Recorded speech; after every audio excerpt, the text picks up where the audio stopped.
In this video, I'd like to teach you something about North American archaeology. I'm not talking about what happened here prehistorically according to archaeologists. I'm talking about the archaeologists themselves and how they've used false assumptions and speculation to create this fantasy prehistory that they teach us today. Now, the underlying foundation to all archaeology in the Americas is this belief that Columbus discovered the Americas and that these continents had been isolated for thousands of years before that.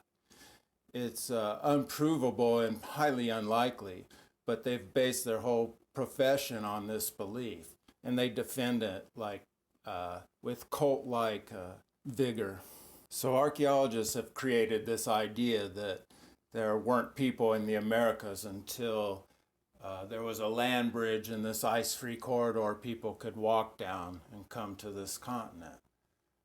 I don't know why they don't think they could come by boat when archaeologists themselves know that we have a site in South America that's over 20,000 years ago that everyone agrees that people probably got there by boat.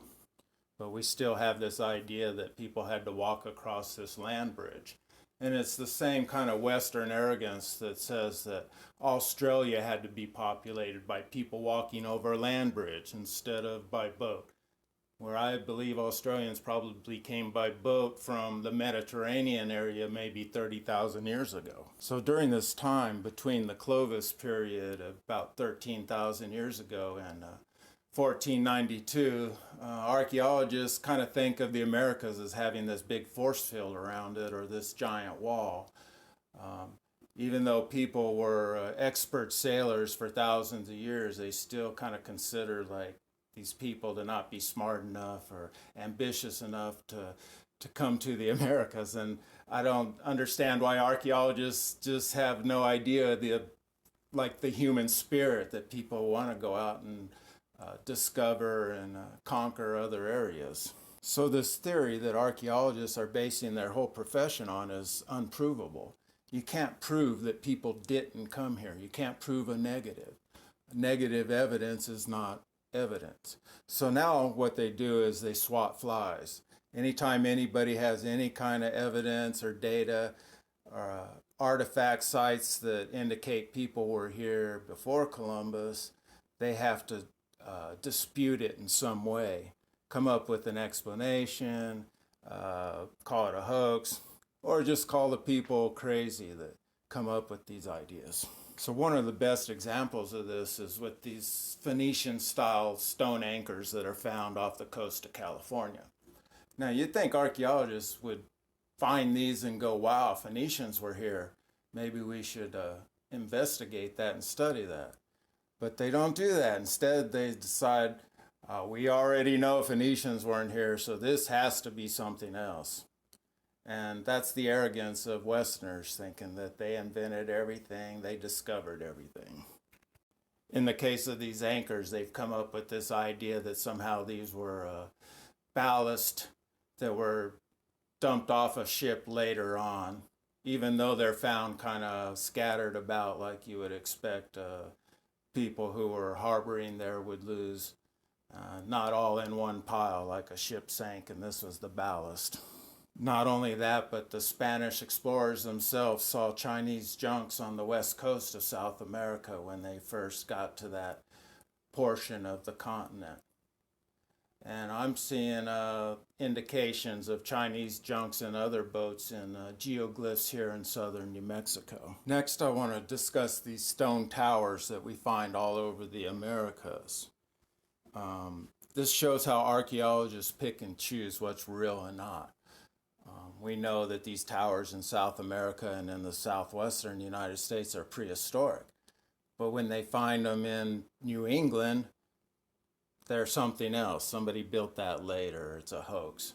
But do archaeologists ever think, who knew how to build round stone towers in the first place, and why were they building them here?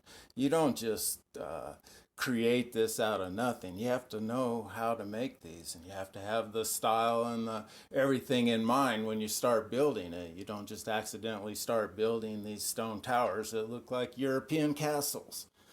So maybe that's what we should be thinking about instead of trying to come up with explanations of why this one's real and this one isn't.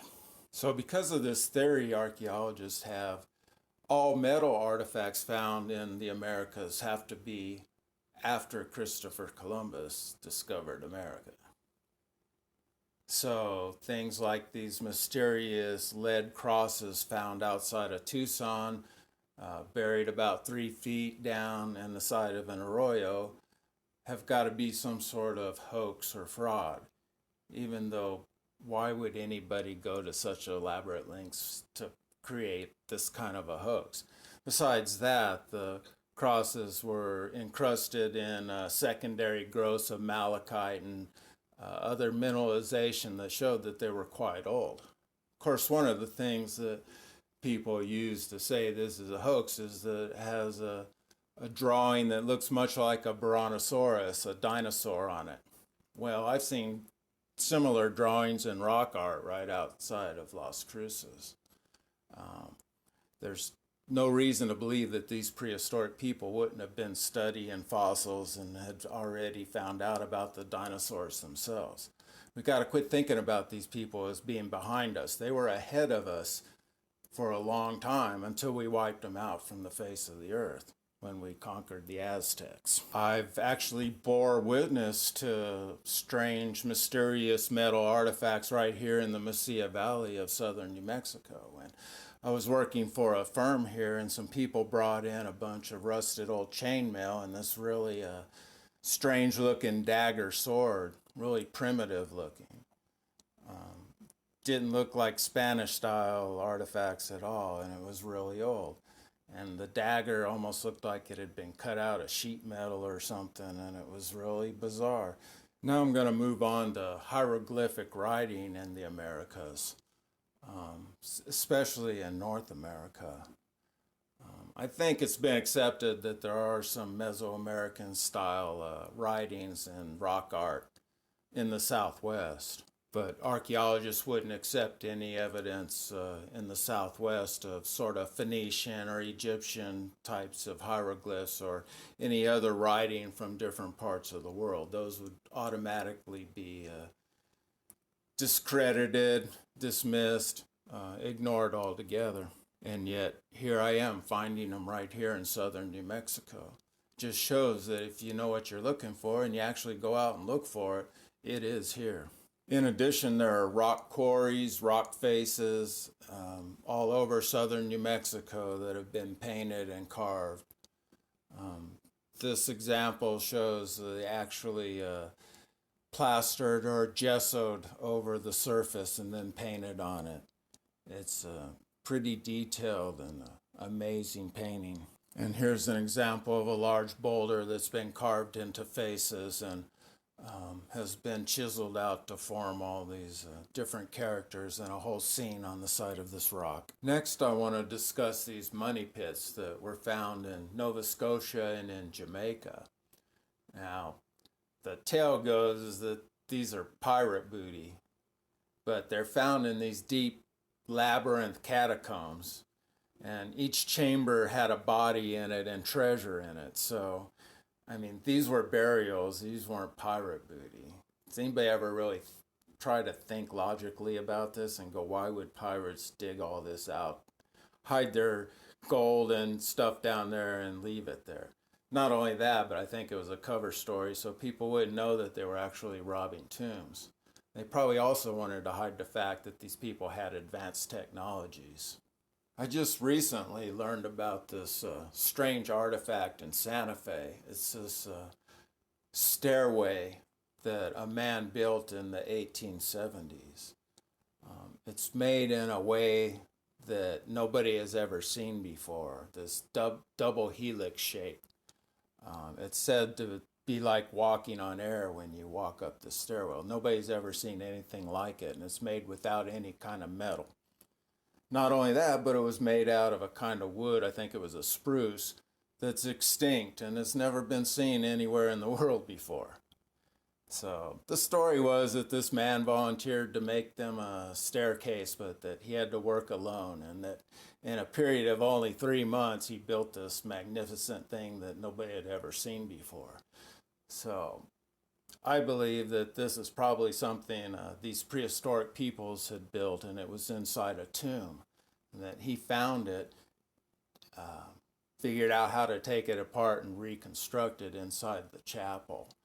See, there's explanations for these things if you actually think about it a little bit, and you don't have these prior beliefs that things like this can't be here.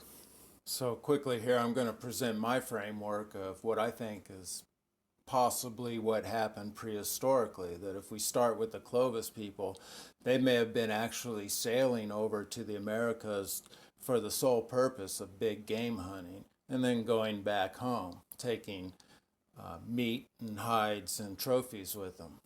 It would explain why we have this limited hunting toolkit and no other signs of life here, like habitations and other economic activity.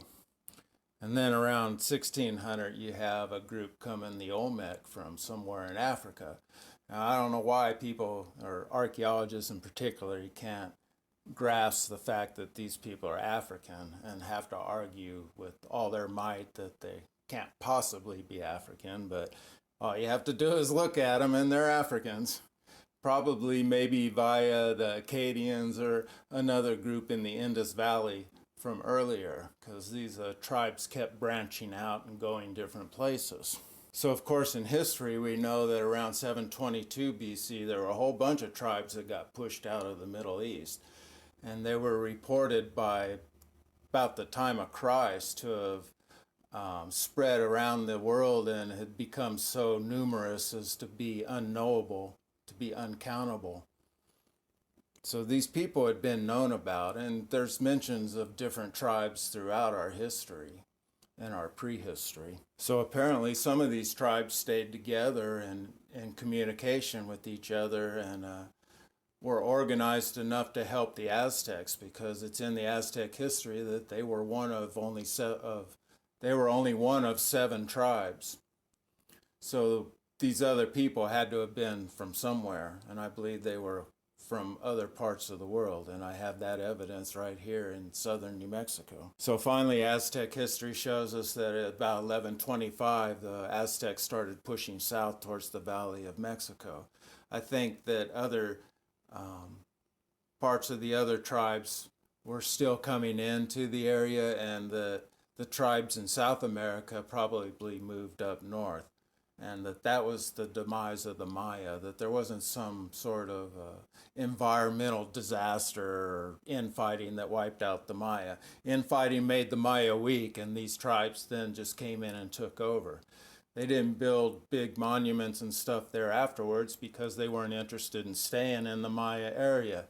They just enslaved the people and made them produce for the tribes that were going to then become the Aztecs. So people on Pinterest have already figured out that all these cultures around the world are related. They have a lot of similar art and iconography. It's pretty amazing that archaeologists kind of just put blinders on when it comes to these things. Here in southern New Mexico, I've been finding geoglyphs of people from all over the world.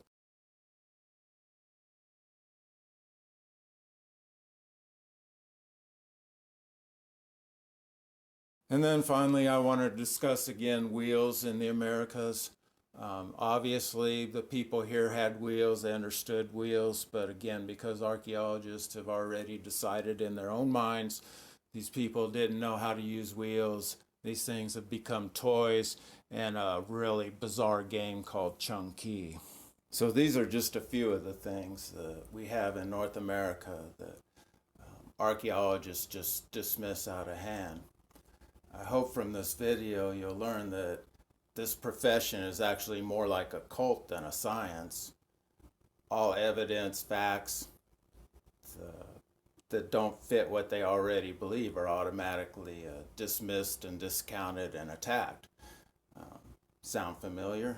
And this is especially true for American archaeologists, but it's also true for archaeologists around the world who also make huge assumptions and speculate and ignore these tribes that have been recorded in history, who are responsible for probably all of our great empires around the world, including the Roman Empire, people like the Vikings, the empires of China and Japan.